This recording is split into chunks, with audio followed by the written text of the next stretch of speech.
Aloha, beautiful beings, and welcome to another episode of the Yoni Havana podcast, where we explore consciousness, looking into how things work in the universe so we can enjoy life more and become more whole. In this episode, I chat with Frederic Wiedemann, PhD, a 75-year-old elder sage and Renaissance soul. Frederic synthesizes his diverse expertise from psychology and spirituality to entheogenic healing and somatic practices into transformative teachings for those seeking deeper soul connection. Tune in as Frederic dives into exploring shadow work, sharing techniques to uncover inner gold through deep mental, emotional, physical, and spiritual cleansing. He also clarifies healthy versus narcissistic pride, distinguishing between authentic and false needs, and he also offers insights on guiding transformative journeys, blending the psychedelic renaissance with his decades of experience in psychotherapy, shamanic, and somatic work to facilitate profound personal transformation. Attention, expanded state, and psychedelic guides, this podcast dives deep into the art of guiding transformative journeys, packed with insights and practical tips that will elevate your guiding skills to the next level. One more quick note, we recorded this podcast almost a year ago, but with an incredibly busy year, it took until now to release it. Rest assured, the content is timeless and just as relevant today, and will be for years to come. Before we dive into this episode, I'd like to read to you a short testimonial from our last Men of Integrity retreat, which is a profound 4-day journey toward authentic manhood, led by Michael Pierno and me, Yoni Havana. These retreats help men embrace integrity, heal past wounds, and build a supportive community. Here's the testimonial. Absolutely amazing event. Went into it with some reservations, not knowing anyone. Came away feeling it was one of the best experiences of my life. Mike, and Yoni did an incredible job making us feel welcome, providing incredible food, and making sure that each day was filled with enriching and worthwhile content. Definitely one of the most spiritual events of my life. I cannot say enough good things. If you're reading this and considering this journey, I strongly encourage you to take the plunge. You will come away feeling clear and focused with knowledge you need to become the best version of yourself. If the Men of Integrity retreats intrigue you, I encourage you to visit our website, noi.community. Now, onto the show. Sit back, relax, and enjoy this insightful conversation with Frederic Wiedemann about shadow work, healthy versus narcissistic pride, and guiding transformative journeys. Aho. Frederic, thank you for coming on to the show. Welcome. It's so great to be here, Yoni. Thank you so much. I'm excited for our conversation. We met about 3 months ago in an amazing organization that, I've learned a lot from, and I'm excited about the connections I made there. And really, one of the most beautiful things is that we got to connect deeper afterwards. And I know there's plenty of adventures and more for us to do in the future. And today is one of these opportunities for us to get together in this sacred space and make time for us to chat about the things that we love chatting about. Right. And that we're trying to live and embody, right, on this planet at such a time as this. Good Lord. Oh, my God. Yeah, absolutely. Today was especially one of the harder days for my mom in Israel, and just going through the sirens that they have for rockets coming, and she was in the car while it was happening, and she was shaken to the core. It's different when, she said, when we're home, you feel the safety of your own fortress. Am I saying, I don't even know if I'm saying that word correctly as the foreigner card, but yeah, she said like it got her, because she was hanging out with her granddaughters and she had a relatively normal day in the chaos, and then she was caught in that way. And specifically, some of the conversations I've had with her, which have been not easy, is as I sit here in the United States of America, and I come from the state of Israel, have more of a bird's eye condor view about the situation. and Right. and part of what I'm trying to do is, yeah, be in the present moment, be in the situation, be in the character, but also take a look from above and see how everything is interconnected, and find the empathy, um, for all sides involved, and see how things are interconnected between political and health and geopolitical, etc. So we can really wake up and continue to wake up until we are fully awakened to not have any more wars, and those sorrows that are of hopefully of our past, at least in this chapter of the Kali Yuga.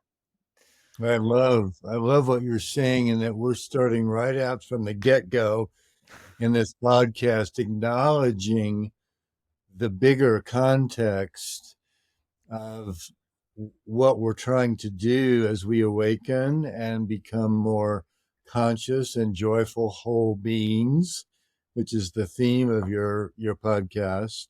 Hmm. And knowing that that has to happen, is happening within, sort of the Russian dolls, uh, of a planet, in crisis, and two wars going on right now, Ukraine and Israel, Gaza. And wow, for us to be able to keep that consciousness that we're not just isolated little privileged beings, which, yeah, I'm privileged, you're privileged. Look at where you're sitting, right? Look at the background. You're sitting in.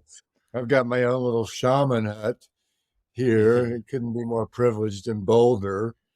And yet, we're pursuing our personal growth for the contribution to the planet, to Pachamama, to nature that we love, to, that there's billions of people suffering right now, not just those ones in war. And so for us to be able to have enough heart, enough compassion to hold that, it's like that, to hold it while we do our own work and continue to wake up, right? Yeah, And how those work together. absolutely. And when I speak of Israel and when I think of Israel, which is where I grew up, I spent 21 years there. It's a that place, and I was there recently with my family. My kids were there for the first time. My wife has been there a few times.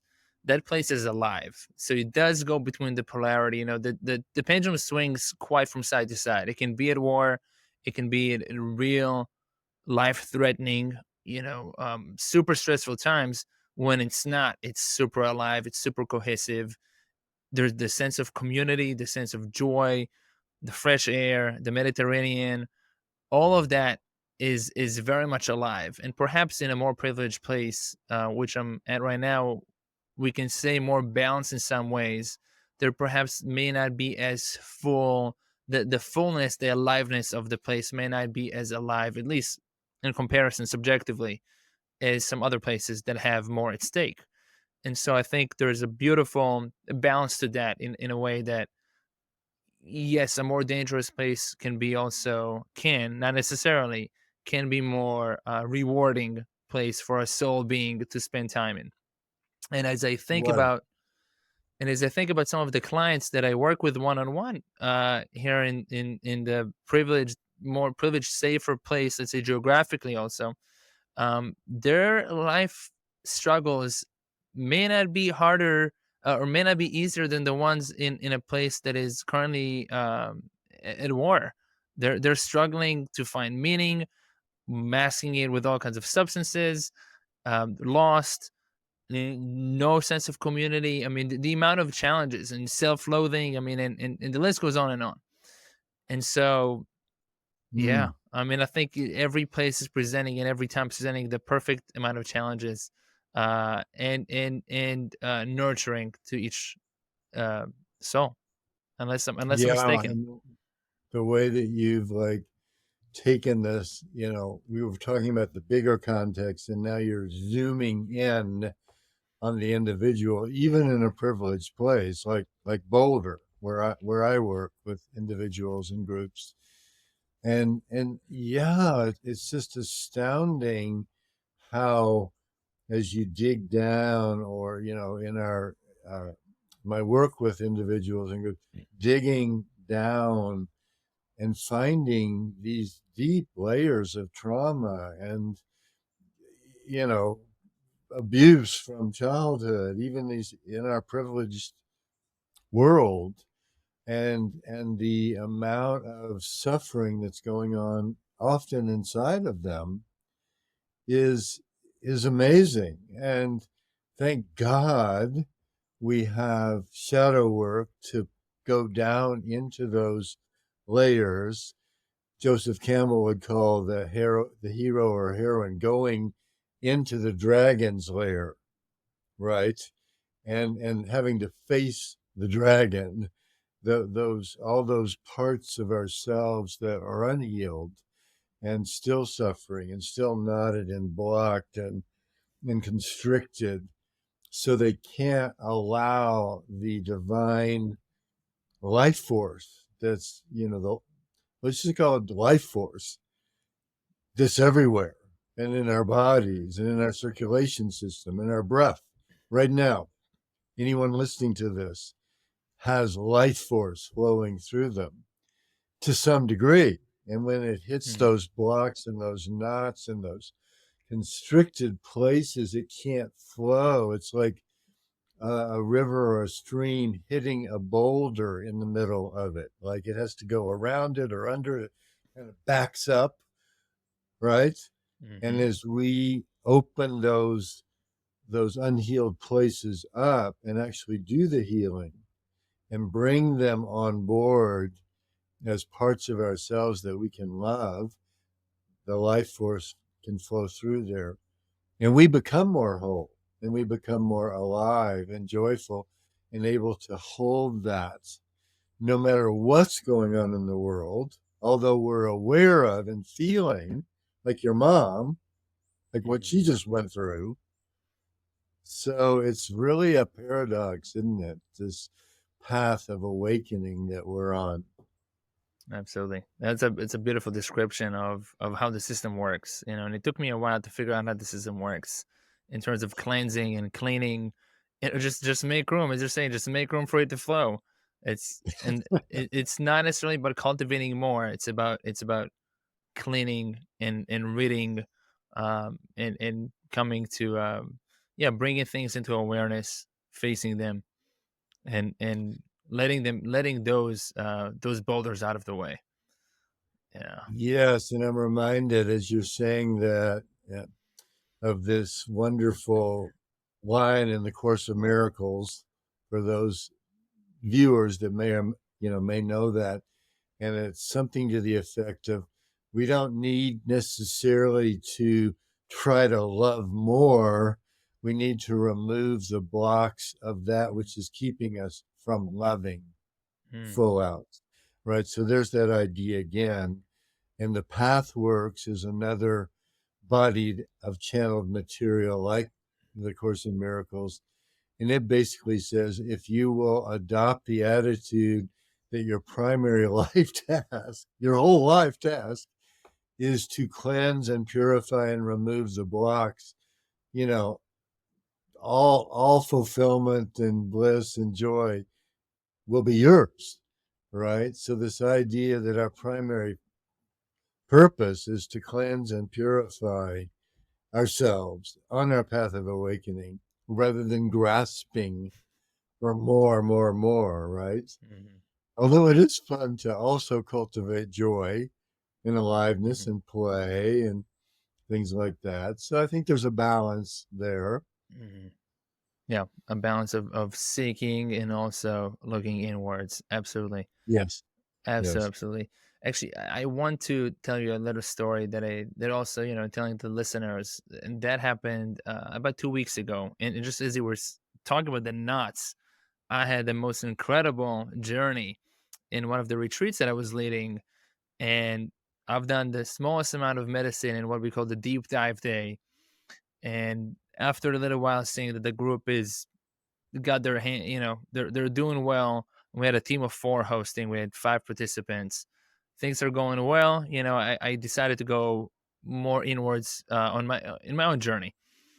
And most recently, I've also been doing a practice of cultivating a deeper, what do we call it, sense or skill of concentration through eating meditations. Just eating what people would call, let's say, in silence, but not necessarily in silence of sounds. Yes, some sounds of sounds, but really it's immersed in in this love letter from creation, from God, consciousness, however we want to call it, and really in the flavors and the love and gratitude, and really focusing on Mm. everything that it has to offer, and using the mouth, as the vehicle to nourish the other bodies besides the physical one, the etheric, mental, emotional, etc. And so I was doing that for a little while. I was there the ceremony space. Everything looks pretty fine. I lie down on the couch, found a spot, and I started going inwards. I just kind of felt the call to go inwards. There was a song that came on, made me feel uncomfortable. Thought about leaving the room. I'm like, you know what? I'm just gonna persevere with it, stay in the space. And with before I know it, I'm going a lot of visions from either my past lives, lineage past life. I do not know how to distinguish, but visions that are very terrifying, very much of the time. It was the same day as the attacks in Israel, the same exact day. So this is October 7th. As it's happening, it's all simultaneous. And I get visions that are very terrifying, very hard, but I've had them before, so I'm able to let them express. And there's kind of like voltage, surges of voltage of pain, of extreme pain with the vision, like visually, with my third eye, but also like through my body, just that pain going. So there's liberation as that pain is leaving my body. There's discomfort as it's happening. It's all happening simultaneously.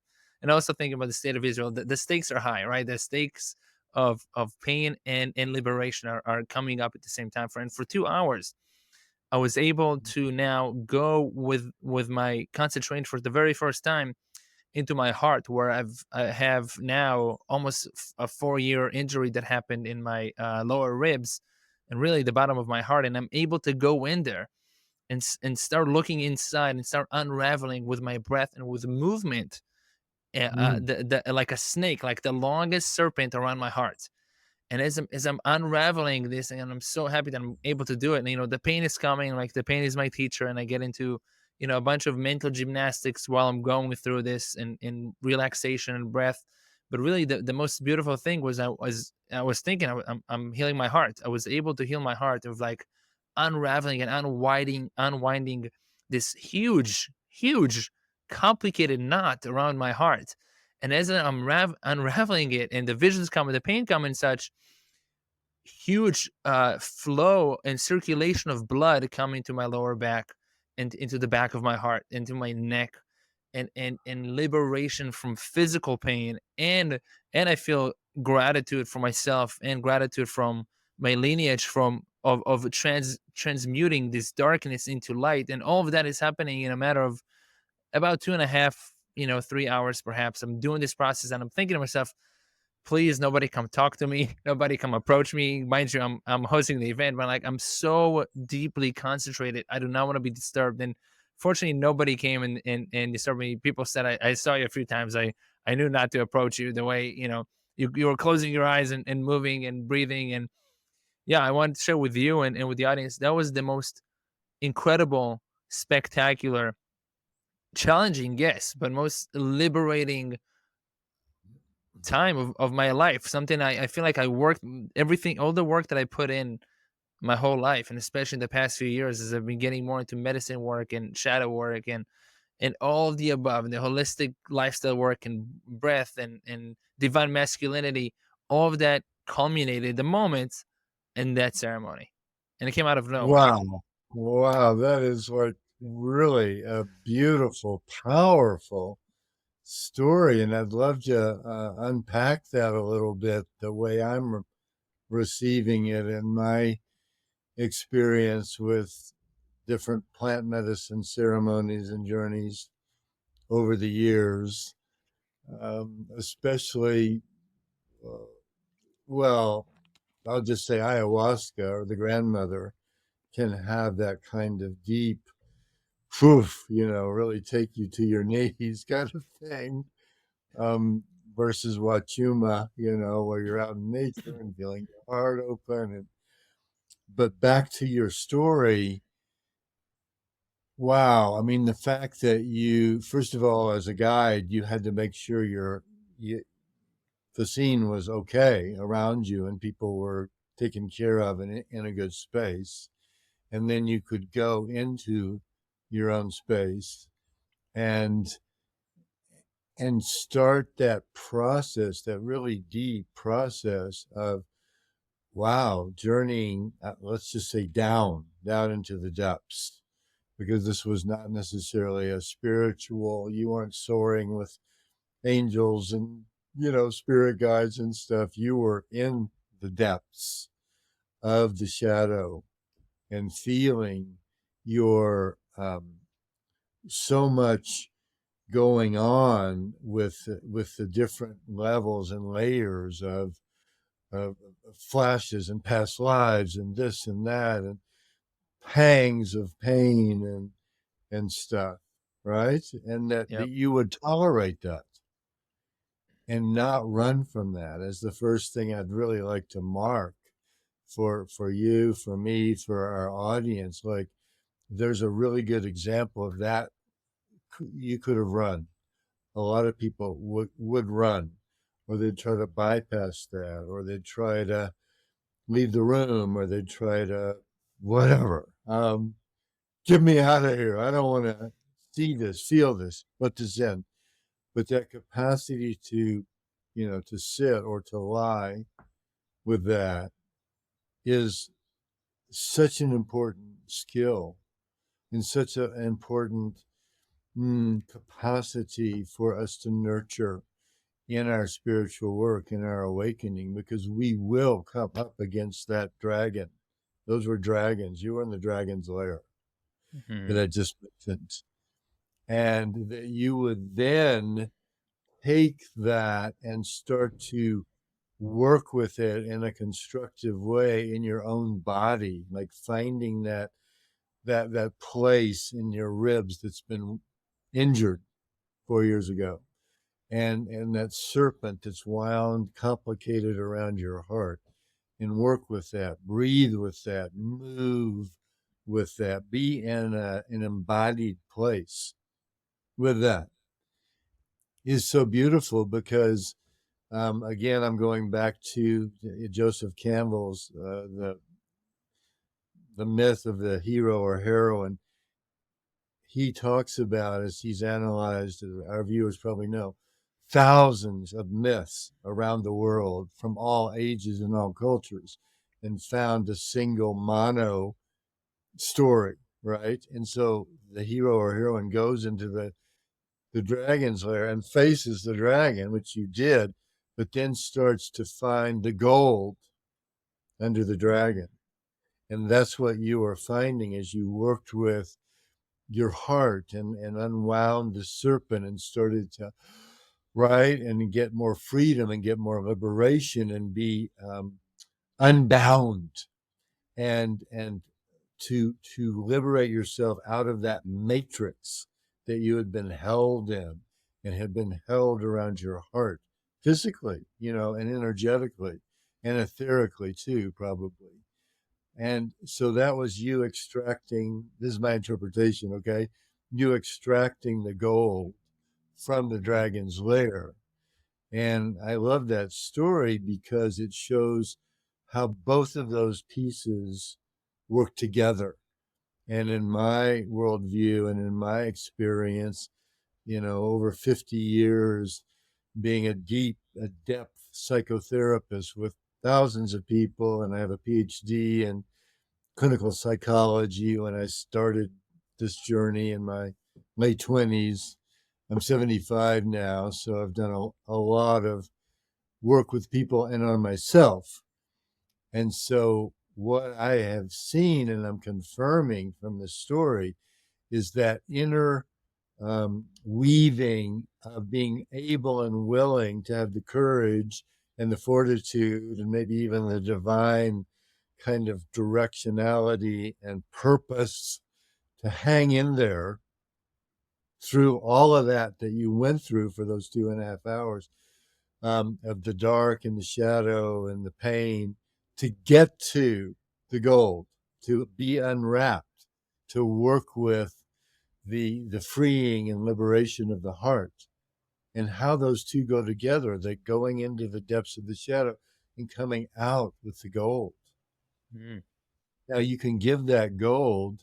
It's not just for you. That now becomes something that you can contribute to the world. I mean, you just did through your story. People can get inspired with that, but there's other ways as well that you can contribute that newly awakened heart, and that becomes part of your contribution. Thank you for that reflection and interpretation. Yeah, it's nice. Yeah, I felt like there was an immediate contribution. I was wondering, and especially I didn't really know what was going on in Israel at the time, so I was thinking, oh, I'm going to talk to my mom or my dad the day after, and I wonder if they feel different, if they feel some sort of vibration. Well, little did I know that even if there was, They- even if there was, and perhaps there was, that was overcome by the present moment of a new wave of suffering and challenges that was presented. But I did definitely yeah, feel like there was a good cleanup of a good yes, amount of souls in the lineage. And I was thinking, if yes, I was thinking I showed up until now. I mean, I'm hosting these retreats. I have a couple of young kids. Family unit. I'm able to show up for myself. If I did this until now, and I just felt like it was so wound up. I mean, what is next? Like, I'm excited to well, see what else. I was thinking of, I was thinking and debating. What am I going to tell my partner? Like, just please, just watch. Like, some magic's going to happen. I decided not to say anything because I figured, right, why set up any expectations.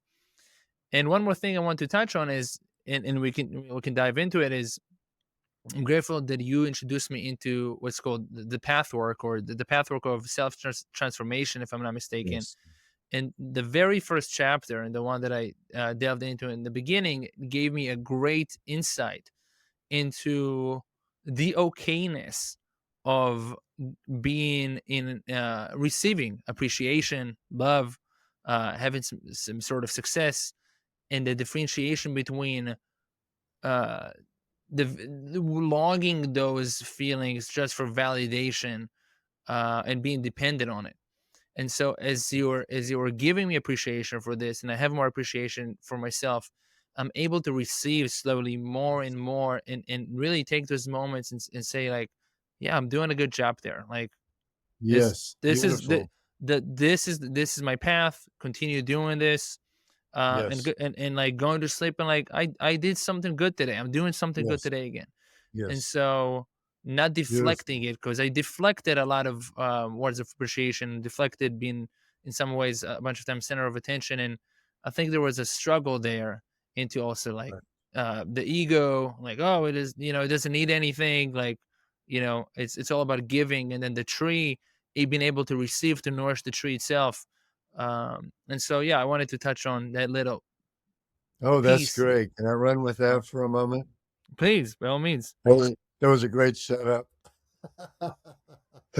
For me to, like, No. so yes, so that in the pathworks of self-transformation, which is a book that I highly recommend to our viewers. You can get it on Amazon, and it has 12 or whatever um, teachings or lectures in there, all with a different title and with little synopsis. So you're able to go right to the chapter that will speak to you, and follow to do some of the shadow work that we're purporting here is so valuable on the path of awakening. And so you found in that first lecture that you read this um, deeper willingness or a capacity to receive appreciation.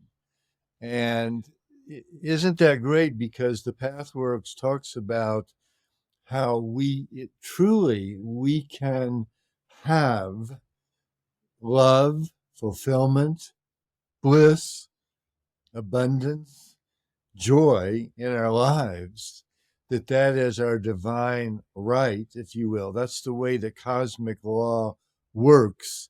However you want to think of a God or a cosmic law or the universe or the unifying field or quantum mechanics or Joe Dispenza or whoever, right? That you can evoke, like that is our birthright. That is why we're here. And yet we have clogged that flow up with the past work makes a really beautiful distinction between false needs and real needs. So what are false needs? False needs are where we're trying, like you mentioned, we're insisting, if you will, on getting it because our ego needs it and we need to feel validated and appreciated and loved. And so there's that insistence, that false kind of need and demand on life and for other people to give us that, as opposed to, whew, right? You've let go of that, and you've given it to yourself. We've worked through enough of the layers of the shadow work, and you're feeling really a self-liking and self-love for yourself. And now when it comes from, in my case, in your case, from me to appreciate that story, you can go, yes, I can receive that. And and at the time that you went through that transformation with the plant medicine, there was what I would call a healthy pride in you. They're like, wow, I did the work. I did some good work. Whew. And so there's healthy pride, right? Versus like sort of narcissistic pride. Oh, I'm so great and I'm superior and, all of that. And so healthy pride is part of, and healthy self-respect is part of us growing and opening and awakening to the truth of who we are, that when we do the work, we get the rewards of that healthy self-pride, that self-respect, that deeper capacity to love ourselves and receive appreciation from others. So I think that was a really great example of what you just brought up. Thank you. I want to add a little note there that with the level of consciousness from Doc Hawkins, there's the level of pride under 200, I think at 175. And so when we had our first daughter, I avoided saying the word proud because I'm like, oh, proud is a big no-no. And so one of my teachers taught me there's a difference between proud when you're affirming what they're doing, and Yeah. then there's the pride of being boastful. I'm like, okay, Yes. there's a way, Yes. because she was so proud of herself for doing so many things. And I'm like, I'm impressed. I'm finding different words. I'm kind of going around because I don't really know how to use this anymore. And so the nuances of life, Yes. keep coming to me with all kinds of things. Yeah. The Yes. enjoying some things that have shadow in them, whether it's some programming from some places, even for kids, and like seeing some of the light and doing some things in moderation where it brings that joy, rather than saying like, no, there's a hard no. Like, you know, when I say, for example, we're not going to see anything from this entertainment company, for example. And Right. so yeah, it's been really interesting to navigate these waters. And I can see, some people that have the hard nose, and I had the hard nose maybe in 2020, 2021, when I learned about some of these things and finding what works for me. And perhaps there's some like, why are you messing with those entities? And I'm like, Mhm. I'm just looking for the light there. The light Yes. is working for the family. And so here we go. Yes. We're not Yeah. we're not tuning into those other parts, and we're not giving it too much attention and energy. But it's Yes. been very interesting.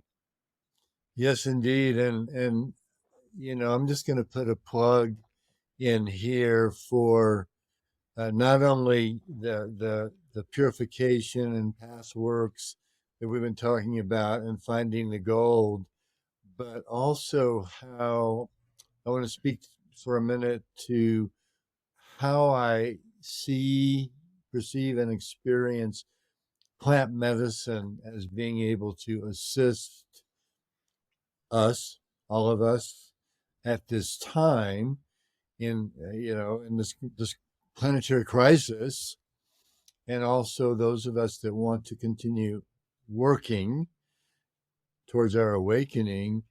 And I'm aware that the psychedelic space has been called a revolution, the psychedelic revolution, the psychedelic renaissance. These are words that are being thrown around, and maybe rightfully so, because if you look at psychedelics from an historical perspective, and by the way, what does psychedelics mean? It comes from Latin, and it means that which reveals the psyche. Psychedelics. Delics is the revealing of the psyche. So these are natural plants that grow on our planet that allow us to reveal our psyche and for our psyches to be seen by ourselves and others. Like, what a gift is that, first of all. And then why is this happening right now, where these beautiful indigenous tribes, in South America and Siberia and other places around the world have held the plant medicine keepers have held this knowledge within their tribes, and, if you will, a silo of protection for thousands of years. I mean, these medicines go back thousands of years, and there's pictures of cavemen, eating mushrooms and stuff. So why is it coming out now to the Western world, and if you will, kind of being freed out of the silo of the indigenous tribes that have held it so beautifully for so many years? And this is my speculation, my belief, because I believe that Pachamama, meaning Earth Mother, the spirit of Gaia, the spirit of the earth itself, can sense and realize that humanity is pretty fucked up right now and pretty in deep crisis. In fact, they're at a point where they may not make it. I mean, they could just climate emergency themselves out of the picture, for all we know, not to mention the greed and the violence and the wars, etc. And the spirit of the earth is going, hey, we have a gift for you. They've been held by the indigenous tribes all these centuries. We're going to open this gift, these baskets of treasures, up to the Western world, because you need to come along too. And so the plant medicines are a gift from Pachamama itself at this time. That's my belief. And so when you understand that, and you understand what plant medicines can do for your awakening, for your revealing your psyche to yourself and to others, guides and therapists that will work with that and help you understand and work constructively with what you're finding in the dragon's lair, right? And how to find the gold from that, and how to take that and integrate it into your life so that you can serve at a higher level and step into that greater fullness and wholeness and joy that is our birthright. And even if that's only with your family and your small community, that's of benefit. But there's another way that we can look at this, which is that everything is vibratory, like Paul Hawkins, right? It's all vibration.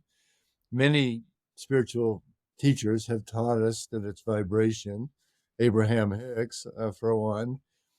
And by you, me, anyone raising our vibration to this level of higher wholeness and joy, that's emanating.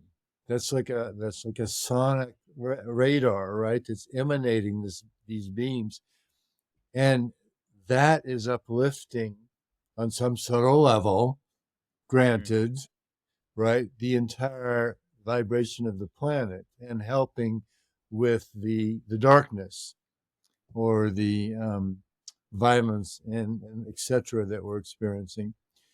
So what I'm saying, I'm just going to summarize here, is that the plant medicines have been given to us Westerners as a gift from Mother Earth to reveal our psyche, and so that we can take this journey into our own dragon's lair, find the gold, and contribute to a world in need right now. And that people, I just want to say, like, should explore them with a good guide, because they're an amazing gift right now at this time in our evolution. Oh, thank you for that. So beautiful, and so it's such a beautiful way to look at it and to realize that these are gifts. I think everything is a gift. Perhaps some gifts are more impactful than others. And so, one place that I want to take it to is your journey. You have, you just said you're 75 years old. They have so much experience and so much knowledge and perspective to share. And the first question I have really is how, you know, how did you arrive at this path working for these with these amazing gifts, and how far back in this incarnation are we talking about? Very If you good. may. All right. Very good. Yes. In some ways, I've stumbled into my past. Hello, bald head. Must be getting warmer there, right? Cubo is back here. I stumbled into my path in my 20s because, well, I mean, first of all, I was born into a family. I was the eldest son back in the 50s in Dallas, Texas, believe it or not. And my mother was a Jungian analyst. So I was kind of born and raised in a family that did Jungian therapy and did Carl Jung's profound understanding of the unconscious. So I had that as a background, but I was a rebellious teenager and snuck out with a motorcycle and had a gang and everything. And I remember in my early 20s getting turned on to, for the first time, Fintorn. Reading a book about Fintorn and the manifestation of these vegetables that were 20 feet across in Scotland, right? Hmm. And then a channeled a person called Seth. And so that was going, kind of in my inner being. And it just turned out that I won't go into the details of this, but to be a professional dancer at 25 in Wow. Atlanta, and I injured myself and went to a Rolfer, and amazingly, she fixed the injury in such a way I could return to dancing. But I was so impressed with that I started down the path of being a body worker, Hmm. like a Rolfer. It's called a structural pattern. I worked with people's movements and bodies. And I remember the day I'd been trained in that for whatever, a year, and I had a little private practice in Atlanta, and people would get on the body table and I would say, okay, do this with your breath, and can you feel your ribs, and can you, try this and that to open their physical being. And this one woman like burst into tears, like just burst into tears.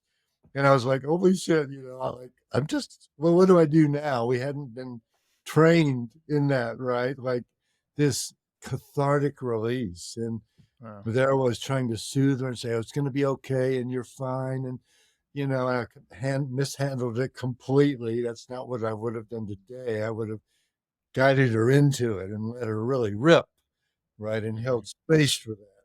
But I Hmm. was trying to calm it down, and was nervous, and my hands were cold, and um, so at that point I went, you know what, I need more training, and that's when I decided to go back to graduate school on this long, arduous road to get a PhD in clinical psychology.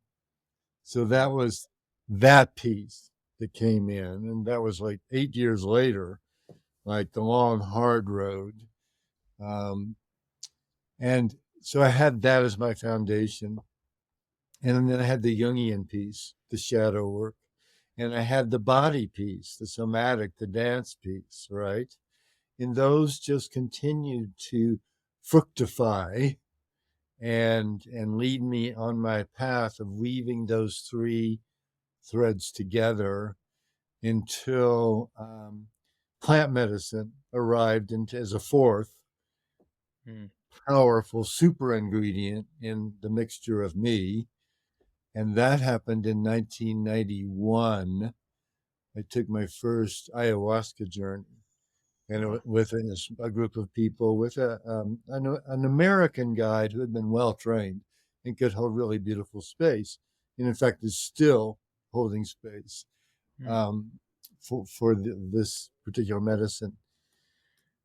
And that was like, oh my God, I was so like, ayahuasca was so in my face and so showing me my shadow and my all the parts of me that were unhealed and scared and unworthy. And even though I'd done all this work up in, into my 40s, it's like it was still there. And that's the power of the medicine, right? It's revealing our psyche at a deeper level than we can possibly know. And that's its gift. So now I've added that mixture into this, the crucible of my self-transformation. So that's the way I'll answer your question. Thank you for that. No.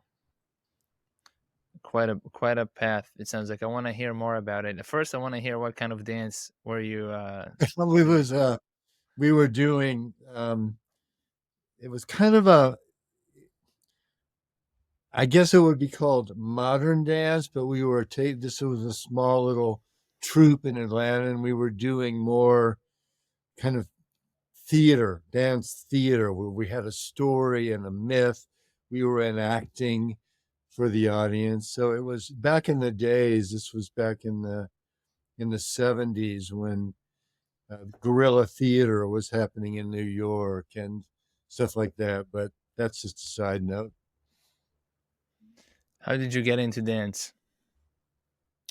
So I went to Swarthmore College. It's a small liberal arts college outside of Philadelphia. It's and PE was required back in those days, and I went too late in the spring of my sophomore year to sign up for all the good things were taken, tennis and soccer and whatever, and the only thing left was dance, modern dance.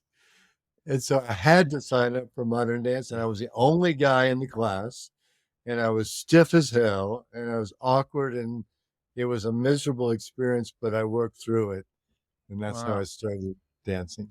Oh, I love that. I love hearing that.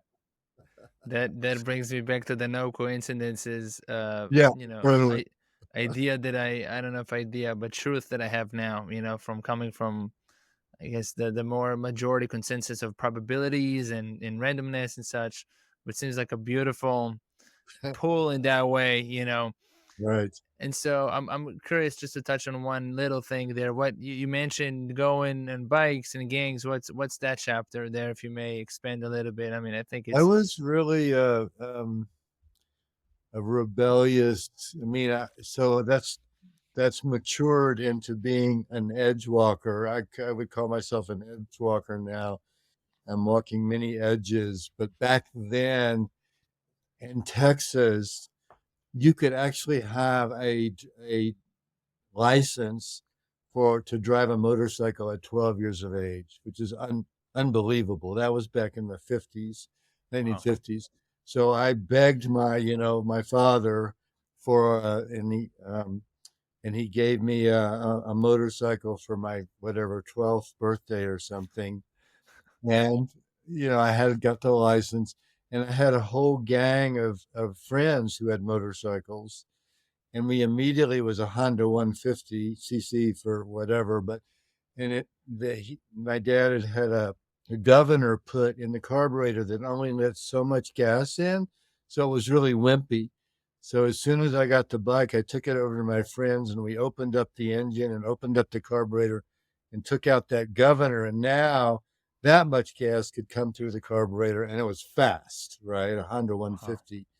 And so I would sneak out at night. I would push it, wait till my parents were asleep, sneak out of the house at 12 or 1, push it up the street, way far away, start it up, and go see a girlfriend or ride around with my gang of friends. And that was the beginning of the rebelliousness. Later, I had a gang, and we had pooled together as privileged kids and rented an apartment.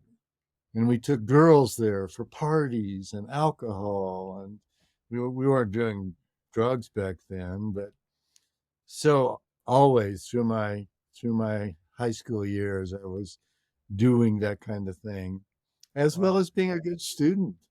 And some of my friends called me a hypocrite because I was like on the student council, getting good grades, and I had this dark side.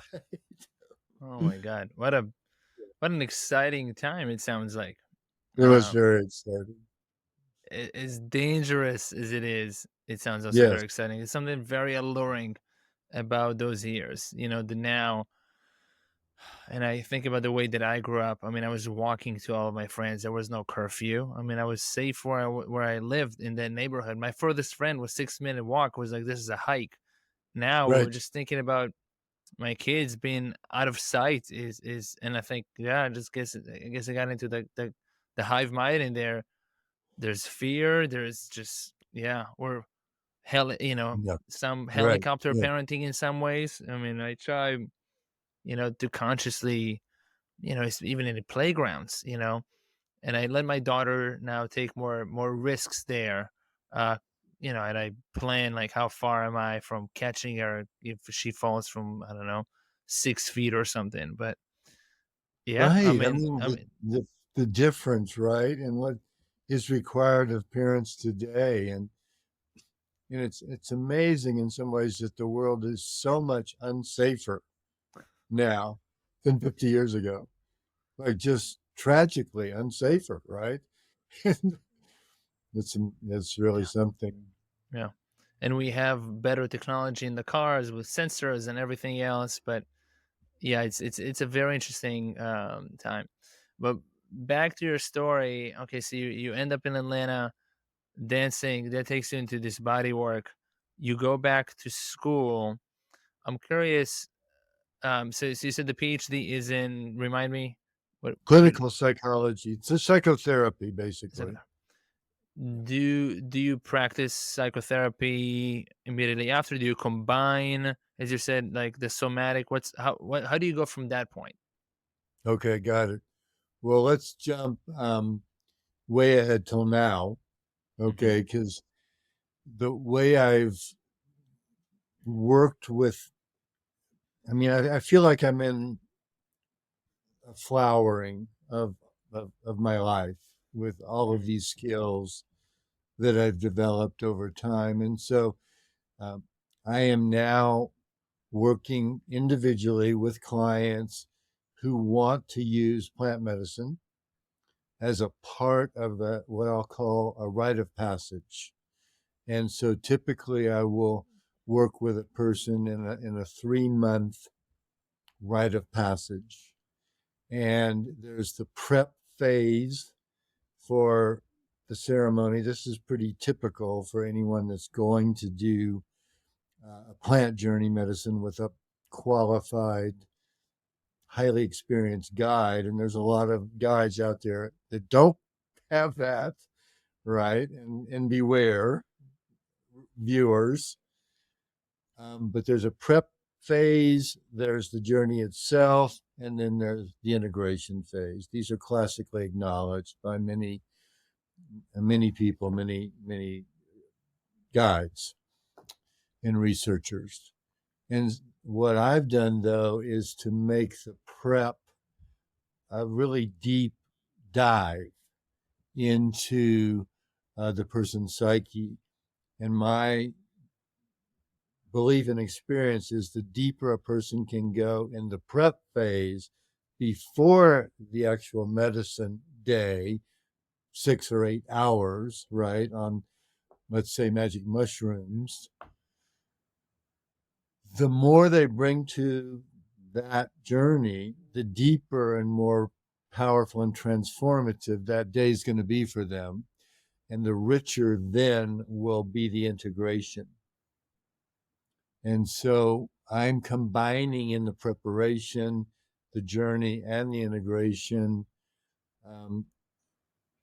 sort of a shamanic element with shamanic drumming and movement and dance, so the person can be really embodied. This is in the prep session. So it's like, wow, how do you meet the medicine?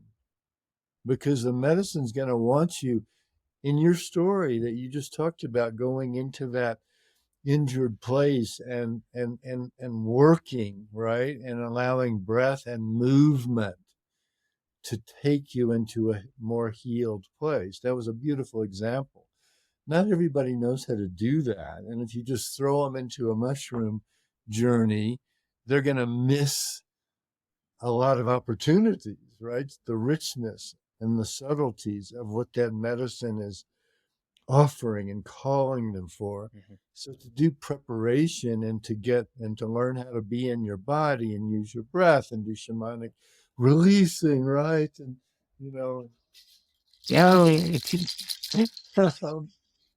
and microdosing and getting used and creating a relationship. So then the ceremony becomes like a powerful experience of transformation, and then to integrate it. So I feel like I'm using my psychotherapy skills, my shamanic skills, the somatic piece, the plant medicine itself, all in a very potent alchemy. I would love for you to expand, if you don't mind, about the prep. I would love to hear about your prep personally, and I think it'll be helpful for viewers and Yeah, listeners to hear about that, because I yeah, think that's, as you said, with experienced guides, that's perhaps a known or a given. There will be prep and integration, but it sounds like the prep that you're doing, especially to me as a young guide, there's more there for me to learn, for others to hear about the that's good. That's extensive good. That's preparation to, yeah, to make, as you yes, said, to make the most of the opportunities. yes. Yeah, I'd love to hear. That's a really good. Thanks for catching that. That was a good catch on your part, because classically, if you will, among those of us guiding, I would say the most common thing is to offer two 1 hour prep sessions, on the phone or Zoom, the ceremony in person, and two 1 hour Zoom sessions of integration. And I'm stretching both of those way out because I think there's so much richness. And is it possible for me to share a slide on here? All right, so Yeah, give me a yeah, moment to try to okay, yeah, pull please. up a slide. While you're pulling Upload it as together, I will say that when I started guiding, and I thought that it's going to be possible to have a 90-minute conversation before a journey, I was very quickly got into the truth that at the minimum it's going to be 4 to 5 hours, oh, and those were over a few days. And I mean, was kind of the minimum. There were a few conversations that were about 90 minutes leading up to it, and then the day when I I think it was the first time that I guided and I blocked 90 minutes. That went for 3 hours, because how am I going to cut somebody off when we're just getting into some of the juicy details? So an hour, I mean, an hour is just like we're just having the first couple bites of the appetizer okay, and the got it. slide. So thank you for that question. that was really great of would I go into a deeper level of prep so it's not just a sort of standard 2 sessions. And I'm glad we could bring this slide up, Yoni, because what you've got here, I'm going to walk you through it for a moment, is what I'm calling the 4 alchemies. And this is what I would use to prep you or someone else more deeply for a ceremony. So let's just start at the top. This is the hero's journey. Okay, you start at the top. The hero hears the call. We're shifting you from your ego to your soul again. I mean, how many times have we made that shift? But we need to make it again as we prepare for the journey. You can see the black line, reorienting your living from your ego personality to your soul essence again. So I would be working with you like, wow, what is your soul saying about this journey? What do you know at this time on your path that your soul journey, your soul purpose is? How deeply have you dropped into your soul calling? How much are you living it as your livelihood versus a side thing? All of those are important questions in this first Mm. alchemy. And then now let's go over to over there at 3 o'clock. So here's where you enter the dragon, right? Keep composting the old, engage the next stage of your necessary inner work. So I would be working with you like, what are let's do the path work together. What lectures are you guided to read? What do you feel is an inner barrier for your part? What is a limiting belief? Where do you still feel shame, constriction, unworthiness, not playing too small?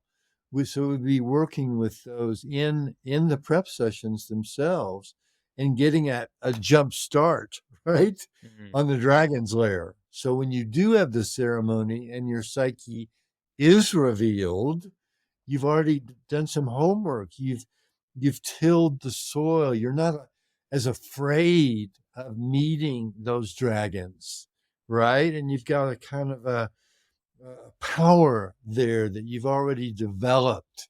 So the journey itself the ceremony can take you deeper into the dragon's lair, and you're not like freaked out. Oh, I can't handle this, because you've done the Mm. work.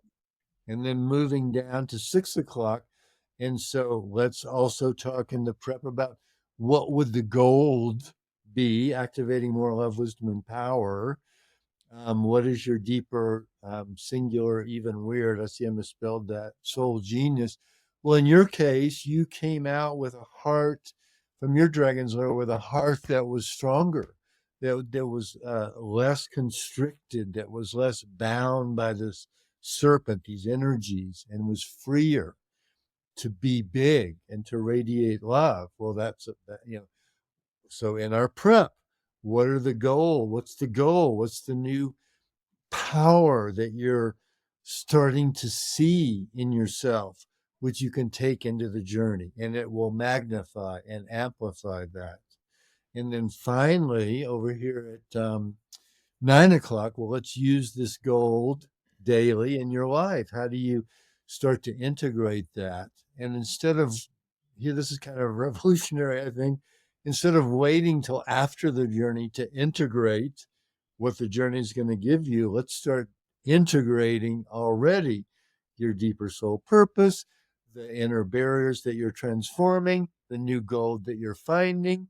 Let's start bringing that into your morning practice, into your meditations, into your visualizations now, before the journey. And so the journey can just take it that much further. Amazing. So I'm going to stop sharing this slide unless you have any questions on it, No Yoni. questions on it. No questions on the slide, but I want to. Okay. Okay, so quite a process, beautiful process. I've had a glimpse into it in your presentation in the organization where we met. Yes. I am wondering how many hours are you spending on this process before the journey? as Right, right. So, a so as a okay, as a guide and as a curious being. yes, yes, totally. And at some point, are you going to ask me how much does this cost? No, no, I'm not gonna get into those. That's I'm gonna leave that for our offline conversation. Okay, because quite a bit. What I'm finding is that if I do a kickoff um, Zoom call with a client who may be interested in this rite of passage, this deeper work with prep. There's a lot after that initial session where we can do it through homework, through texting, Hmm. through email, and I can kind of. Do you know what a trim tab is in sailing? It's where the rudder is back there and you just move it like a quarter Hmm. inch and the ship goes. It's called a trim tab. Hmm. And that can be a trim tab in this process.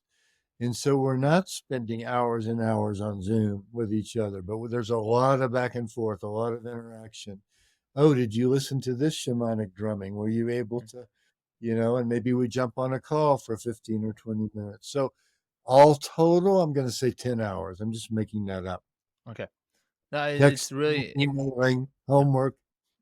yeah. Your process is eye opening to me to improve my own process, Yes. and it Yes. hugely, hugely. In what ways? Talk to me. Well, I mean, first of all, you're already helping me. I'm pretty much, a client of yours in that way with the offer and guidance that you've been giving me Uh-huh. lately and with my own homework. So I can see, so I have a first row view into some of Yes. how you're doing this guiding with not necessarily being hands on.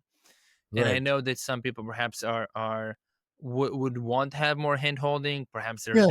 they're harder nuts to crack, and some people Yes. will be taken, as you said to me too, like in your own organic timing, doing that homework. Of course, perhaps when somebody is working with you, committing to a certain date, there's a certain Yes. amount of homework that you're going to recommend they get done by a Yes. certain deadline. And Yes. so yeah, so seeing how the dynamics of how you're letting um people go deeper with Yes. giving them some assignments, Yes. and not necessarily, it's kind of like I'm thinking about like the physical trainer, the strength training, Yes. like they're like Monday, Wednesday, Friday, see you 10 a.m. A Uh-huh. lot of them, they know the movements and know what to do, but they're coming as an accountability partner. And so Yes. this is where I'm getting now, and it, as I was saying, it would differ between different people in terms, but I loved hearing your concepts, your ideation, which also I love being in the position where and this is what I tell a bunch of people. I don't want to be hand holding a few clients for the next 5 years. Not at all. Right. It's not joyful Right. to me. I don't feel like I'm Right. doing service to them, and I'm not making the big impact that I feel that I can be making on more Yes. souls. So yeah, so hearing and getting educated and getting inspired, and from you as a mentor, as a friend, Mm. and hopefully as I was envisioning, like I would love to do that officially with you Uh-huh. and come and do a journey Right. with you, so I can have my own Yes. experience from my own healing, and as Mm. I do my prayers from my own healing and my family's and my lineage, and also and to be Nice. that beacon of light in the world to Yes. help with healing and expansion for others, but also to really strengthen my process and my offering as a guide. So both of these Yeah. things happening, Yes. and this is why I was called and so curious of how you're doing what you're doing and asking all these questions. And so, Yes. and at the same Yes. time, I think for the ones listening to this, and perhaps it's somebody or more than someone here that are called to work with you, they get a good Yes. view and insights into the depth of this process. And I will share, I know a good amount of guys, I know phenomenal guys, phenomenal results, but Yes. I can Yes. always I can see how this process specifically, which is new to me, of the depth of it, can be so much more impactful and won't Yes. necessarily require more ceremonies. We Once the person's Right. already getting into the ceremony, Right. a good amount of heavy lifting has been done, and Yes. I am yet to see this type of preparation. And so Yes. to Yes. me, This is yeah, our yes. it's amazing. I would much rather have this for anyone, uh, Yes. than even what I've been offering until now. So not saying that I've been offering something that is not good, but it can be improved on, and now I can see. So it's kind of we're bringing again a shadow or something that is unconscious. Now I can see what's an opportunity, an option. Well, now I can see what a higher standards, what a deeper work can go into, and I've now tackled many times in my life where I see that some of the work that I was doing, whether in the shallow, kind of the medium shallow water in the pool, and there's more depth and depth, and I'm sure I'll discover more depth and depth as the Uh-huh. years go. But learning, and this is how we start this. You have experience and years in all the ways, just in absolute, and also with doing this specific work, in the depth. And sometimes somebody can go deeper, I know, in a few years, but and so I That's great. That's great. yeah, Yeah. Thank you yeah, for yeah. catching the fire. You totally caught the fire that I'm talking about, and how the power of stringing, lengthening out and deepening the prep session before the, the, the ceremony maximizes the ceremony, optimizes and maximizes, and really gives the magic mushrooms fuller access to yourself, right? Because they can work with you deeper. They can give you more soul messages because you've opened your capacities to receive the power, love, and wisdom of the plant medicines, which are being gifted to us at this time, right? And so I wanted to do a quick story. Can I do a quick Absolutely, story? Do you have by time? all means. Okay. So I just, as part of my uh, own training as a guide and experience as a guide, I was called to join a group of men. So there were eight these were all guides here in Boulder, who have come together with a master guide, and they do ceremonies together every 3 months, say, and they all meet at a house, and the master guide leads them through a ceremony. Well, so I wanted to join, and I applied and got approved by the master guide, and met the other guides on a Zoom call. And Friday night was the big night, 3 nights ago. Hmm. And it just so happened that the medicine of that particular night was LSD.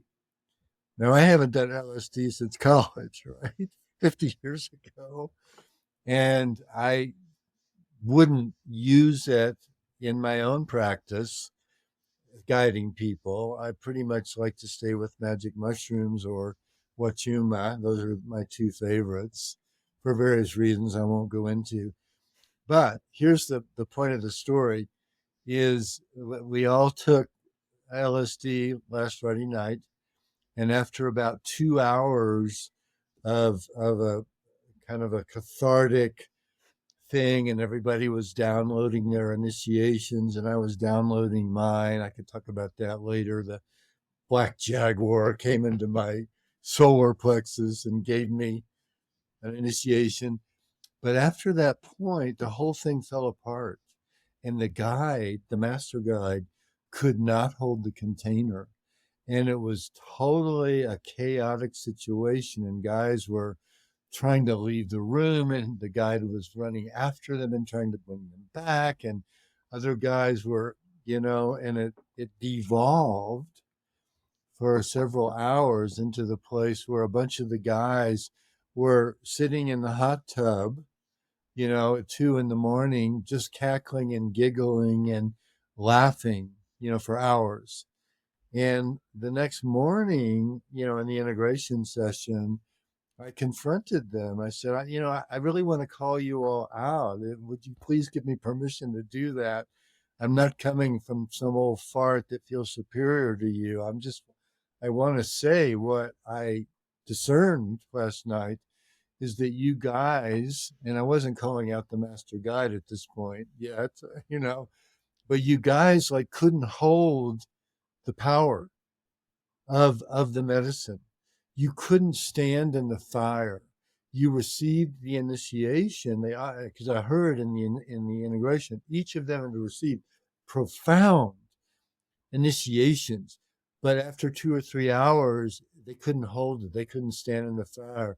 They couldn't keep working with it like you did on the couch, where they're working with their body and they're feeling it and they're unwinding things and there's a way we can work with our body that's connecting up the different, like this tension here, and there's ways we can open those blockages up. And they didn't, and they evolved into a frat. I said, you've evolved into being frat boys, right? You were drunk, you were in the hot tub, you were laughing and giggling for hours. That was a waste of the medicine. That was a waste of the power of the consciousness and the energy that you were given. So I'm going to bring that story now to what you and I are talking about. I could see how those guides, as much as they were good guides and they were well intentioned and they were in a training program, they hadn't incorporated within themselves the strength to stand in the fire when push came to shove, right? And the master guide was taken out of the picture, and they had to find out that power within themselves. They didn't have it, right? And so that's part of what prep of going into a ceremony can do. You can build that capacity to hold that power that's being given to you and to utilize that on the other side as integration. And if you're a guide and you work deeper, like you're a guide and you work with this deeper level of preparation, you're also building your capacity as a guide to hold others within that space, right? Yeah. And so it has a kind of a double power. This story,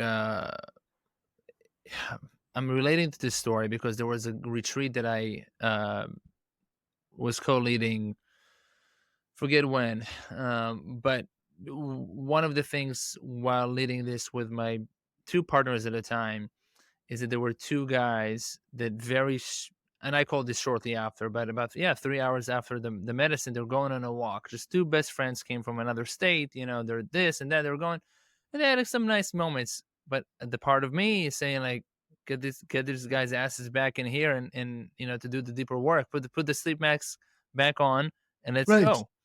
Right. Now one of my partners is saying like, just there's different approach. There are different approaches to guiding. Everybody's guiding differently in that way. Some people are very much hands off. They got perhaps the downloads they need. This is how and this is what they got. This is how they were led. Like let them be. They're safe. They're doing their own Right. thing. Now Right. my desire, I think, for myself and Yes. for others Yes. is to, as they're saying, to use the opportunity. How many opportunities are we talking about? You have people that have kids. They come from another place. They have work. How Right. much time are we? You can go and chit chat later on. We can go chit chat tomorrow. You can go chit chat when you get back home.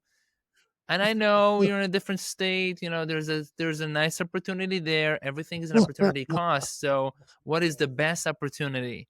Right. I am the one who wants to extract the most gold in an opportunity. Right. And That's right. so That's right. well, I'm relating to you, and I haven't heard nobody else yet perhaps sided with me in the in the depth of Right. what can be extracted with the level Yes. of integrity and the Right. level of Right. desire. Right. Yeah, and so I said, you know what? Okay, like, what? Right. I'm not going to force anything, but Yes. then Yes. now I'm hearing what could have I done better in bringing it Well, to the whole group. let me And jump in yeah, because yes, I think please, please. you're bringing up a really crucial point, which is um, let's say it's a continuum, and over here is the soft approach, the yin approach, the divine feminine approach. Let it unfold, allow whatever comes up to flow, let them take their walk if this is what's unfolding. And over here is like, wait a minute, put your eye mask back on and get back on that bed.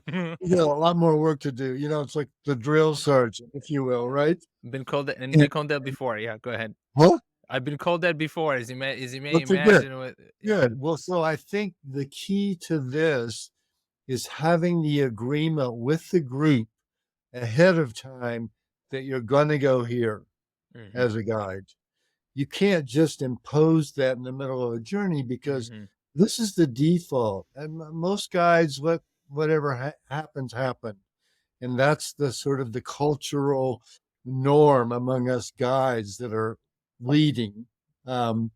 So to break that has to have, I think, a prior agreement. Mm-hmm. Like, for example, in the LSD journey I gave you, if we had had that agreement that at 3 hours or so, I, the master guide, or the guides are going to bring us back into the room, sit us in a circle, and we're all going to drum for 15 minutes to get back into our bodies, get back into our initiation. And then you're each going to go lie on your mat and put your eye mask on and be there just like you are in an ayahuasca journey. They don't let people in the jungles wander around and get in the hot tub. You're doing the work, right? Absolutely. I can But speak. you have that agreement ahead of time so people are not like, whoa, dude, Mm-hmm. right?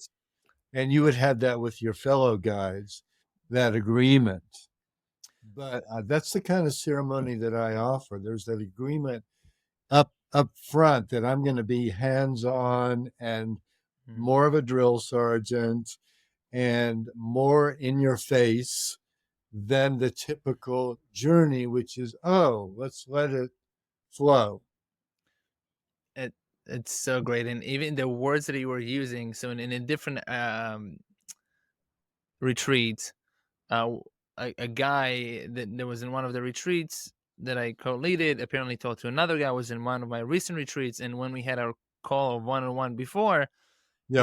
he said this guy said you're going to be in my face, and I said I I guess now I know it, but like I didn't know that others already like and we have different roles perhaps on the team Yes. of Yes. and so I Yeah. think that the preparation, and there were other Yes. people in this in the first retreat that I mentioned in that way that I was able perhaps to not be all the way on the other side of the drill sergeant, but I gave the encouragement Yes. to one of the guys. I was like, oh, there's some chit chatting. Like perhaps I can like take a break in here. Yes. There was a hot tub in this place. Not that they were in the hot tub yet, because there's like a time when like Yep. perhaps 8 hours have gone and the body's aching. Like I like to have the Yes. hot tub, and we're Yep. chilling. We're Yep. chilling Yep. before or Yep. after dinner. That's different. That's different. Yeah, they're absolutely different. And so Okay. that guy, seeing that these two guys are going to walk, he's taking his eye mask off, he's standing up for a second, he's not sure what to do. And I said, I can tell that you can go deeper. I encourage you to go deeper. Puts Beautiful. his eye mask back on, get his hands in a nice position Yes. there, and that was a very profound and deep Yeah. work that he was doing. Very hard work. Usually, this is when I also went into my own journey. Then usually that hard work comes around 2 to 3 hours after the ceremony is started. There, there's a Exactly. the first 2 to 3. I'm talking more about perhaps the come up can be hard, but like those after the come up, we're talking about the easy, nice, blissful part, and then that's I see everybody is good to go, and um, they're taking Nice. it well, and so yeah, there's a good amount of the team I went in, and but so this guy, when I was more hands on in that retreat, seeing that the energy, I wanted to be all the way as you're saying in the masculine, but a good thing, as you're saying, I consulted with the team because at that place to come and say like, hey, get back to work, get your ass back to work on yourself would not be the good timing. I could already tell that those specific gentlemen that came Mm. already as is, Yeah. this was somebody telling them what to do in terms of Right. learning movement Right. and breath Right. work, the way that I am showing up. I didn't, and taking once again responsibility for everything that I'm doing, everything that is happening in my life. I didn't do a good job of preparing them of what's going to happen. I gave some hints of the intensity of the Yes. work and what we're going to Yes. do here, but I wasn't as Yes. explicit in terms of like, this is what is expected of you, this is what is going to happen, this is the level of Nice. respect, and you should be prepared to do that. Yes. And one more thing for me to, offline get more guidance from you on how to present it ahead of time. And so once Yes. again, get into improving my process. And it turns out this podcast will be very useful for a bunch of guides with Mm, that on that nice. end. So yeah, Right. I Right. Oh, this is so much fun, isn't it? yeah, a lot of fun. And there's we'll come to a closing soon, but I would love to hear about the Jaguar experience you had in that one. I think that one Okay. specific to me sounds very interesting, and will be perhaps Okay. a beautiful way So to. we'll close with this. Okay. Yes, please. Okay. So, phew, give me a moment to drop into that space.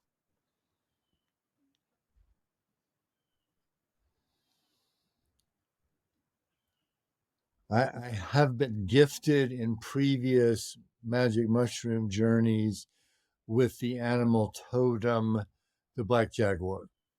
In fact, you can see it on my. That's the Mm, rainbow jaguar back there. I got that in Guatemala. Um, and I've worked with the black jaguar as an animal totem, magic, power, medicine for a couple of years now. So I was familiar with it. And that was good because there I was on LSD and I'm moving around and I'm seeing the visuals and my body is shuddering as it does.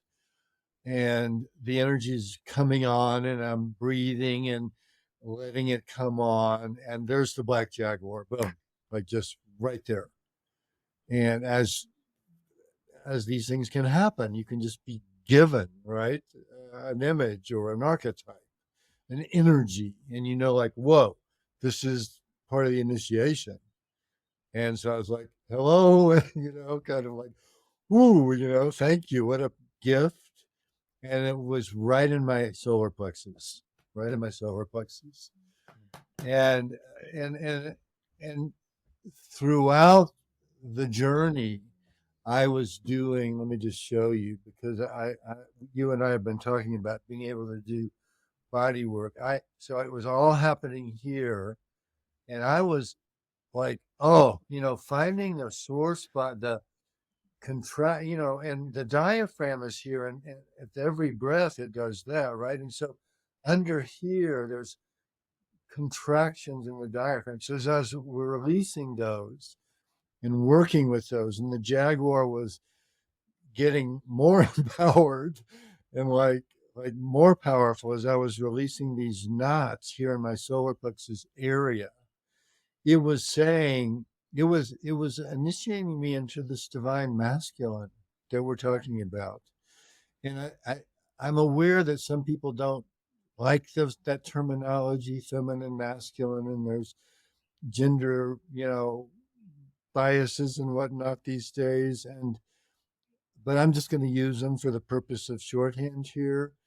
And the work that I've done on the tantric path says that the divine feminine, we've already said this, is receptive and flowing and loving and more yin, and the masculine, divine masculine, is it's about purpose, it's about focus, it's about directionality, it's about mission driven.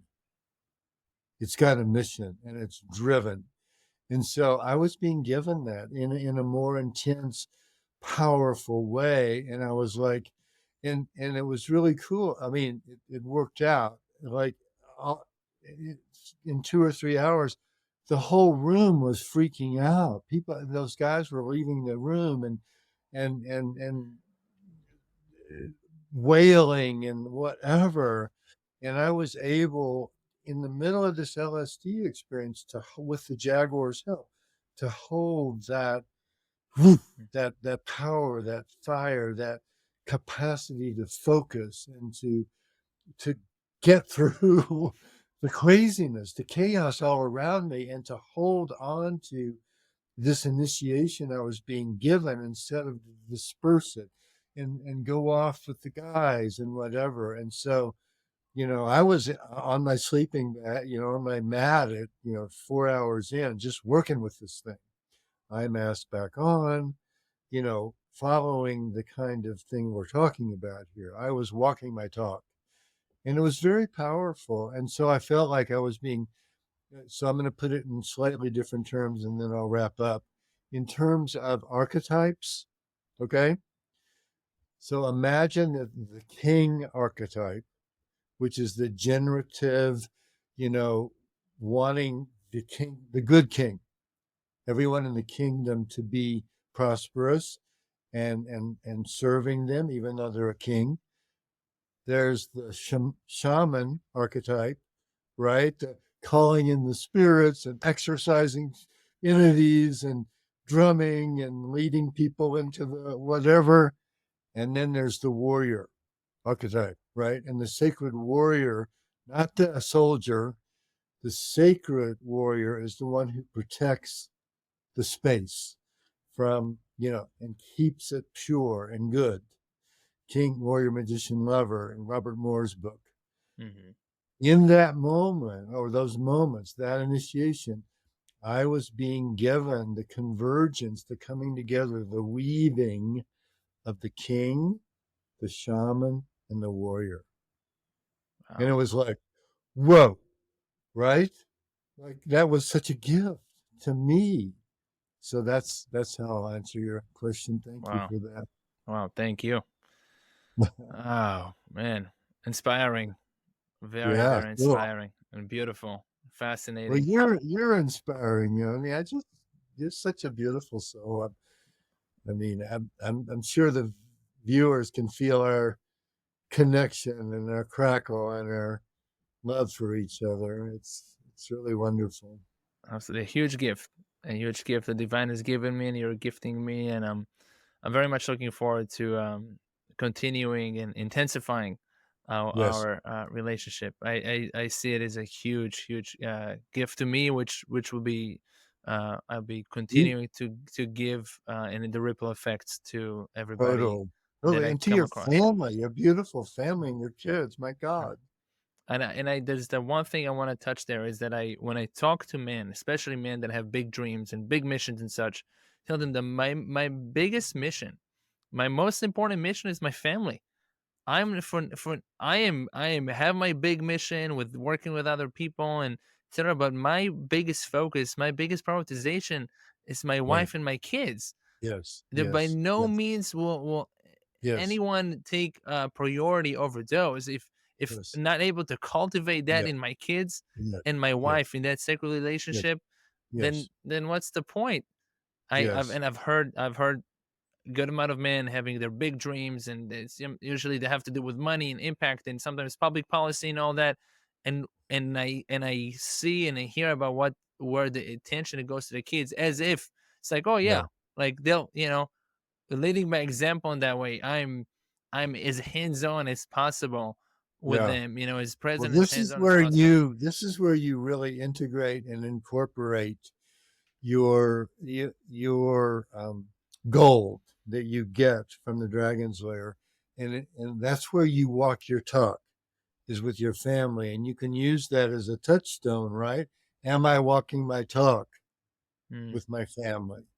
And that becomes a profound way for you to be with your integration, your incorporation of the gifts of the plant medicine. So it's beautiful. Thank you.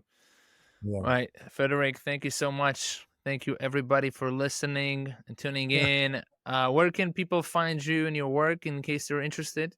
Yes, so I've got a website called yourmedicinejourney.com, Your Medicine Journey, meaning yours. Mm-hmm. And I also am thinking about putting together a little signal group for people that may want to play around with this prep thing. With texting back and forth, and it would only be texting, but there may be something there I'm playing with. So check with me, and you'll find my contact, and you'll probably put my contact Absolutely. information Yeah. and my phone number. You can text me and my email. Phenomenal. So lovely. I will share everything. Thank you so much.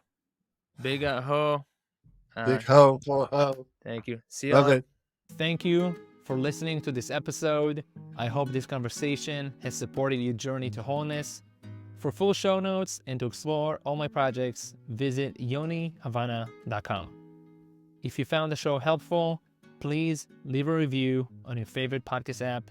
Your support helps spread awareness, healing, and awakening to others. Much love and gratitude.